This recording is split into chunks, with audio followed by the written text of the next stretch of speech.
আপনার কে হয়? আমার ভাগ্নি হয়। ভাগ্নির বিয়ে বিশাল ব্যাপার। হ্যাঁ একদম। ক্যান্সারে নেই আর ভয়। NCRI হবে এর জয়। আপনাদের ভরসায় নেতাজি সুভাষচন্দ্র বোস ক্যান্সার হসপিটাল। আনন্দ হচ্ছে? হ্যাঁ খুব। আপনার সাথে কেমন, এমনি কেমন সাথে খুব ভালো সম্পর্ক। হুম। আপনারা খুব এক্সাইটেড? ভীষণ ভীষণ। হয়ে গেছে। কি বলবেন ভাগ্নিকে? ভালো থাকুক, আর দিলীপ বাবুকে কি বলবেন? দুজনেই ভালো থাকুক।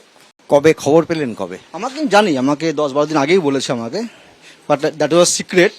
যেহেতু আমি খুব ক্লোজ মামা, তুই তোকে বললাম কাকে বলিস না এই ব্যাপারে আর কি, তো জানতাম এটা আমি।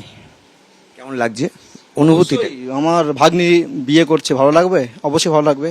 2021 থেকে দিলীপবাবুর সঙ্গে পরিচয় হয়েছে। আজকে আপনারা কে কে আমন্ত্রিত?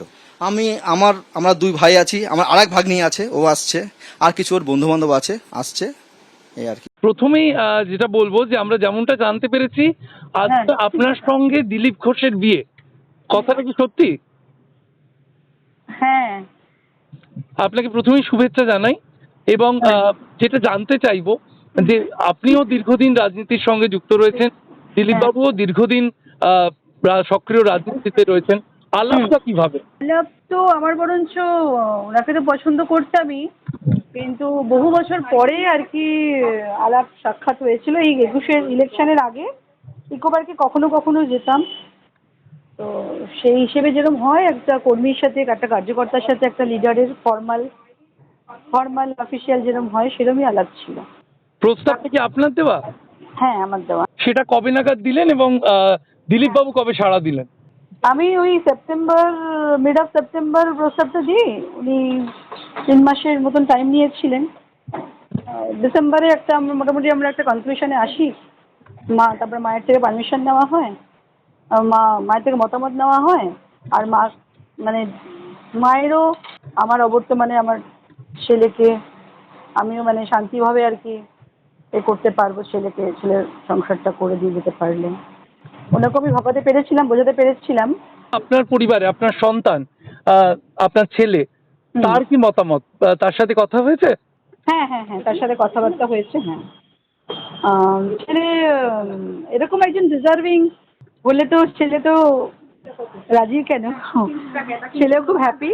হ্যাঁ আমি জানি আমার ছেলে সেরকম কেউ হলে হয়তো ছেলে মেনে নিতে পারতেন কিনা। হ্যাঁ, তো ছেলেও খুবই হ্যাপি, ছেলের সাথে কথাবার্তা হয়েছে। বাংলার রাজনীতিতে চর্চার একেবারে কেন্দ্রবিন্দুতে চলে এসেছেন দিলীপ ঘোষ। বঙ্গ রাজনীতিতে তোলপাড় পড়ে গিয়েছে, কারণ বিবাহ বন্ধনে আবদ্ধ হতে চলেছেন দিলীপ ঘোষ। দক্ষিণ কলকাতার বিজেপি মহিলা মোর্চার নেত্রী রিঙ্কু মজুমদারের সঙ্গে বিবাহ বন্ধনে আজই আবদ্ধ হতে চলেছেন দিলীপ ঘোষ।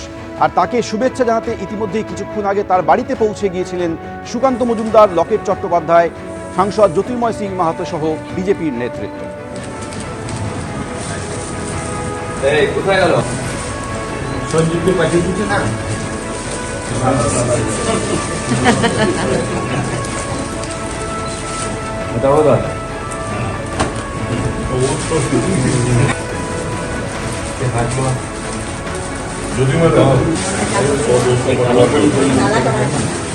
নিউ টাউনের বাসিন্দা রিঙ্কু মজুমদার আজই ছাদনাতলায় দিলীপ ঘোষ যেতে চলেছেন। আজই নিউ টাউনের বাড়িতে রেজিস্ট্রি করে বিয়ে হবে রিঙ্কু মজুমদার এবং দিলীপ ঘোষের। 2021 সালে পরিচয় হয়েছিল ইকো পার্কে মর্নিং ওয়াক করার সময়। তারপর সেই পরিচয় অবশেষে গড়ালো পরিণয়।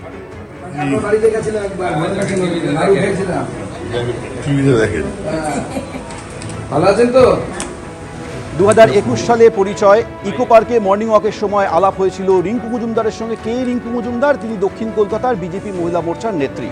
তারপর থেকে সেই পরিচয় অবশেষে গড়ালো পরিণয়। আজই নিউ টাউনের বাড়িতে রেজিস্ট্রি করে বিবাহ বন্ধনে আবদ্ধ হতে চলেছেন দিলীপ ঘোষ, পাত্রী রিঙ্কু মজুমদার।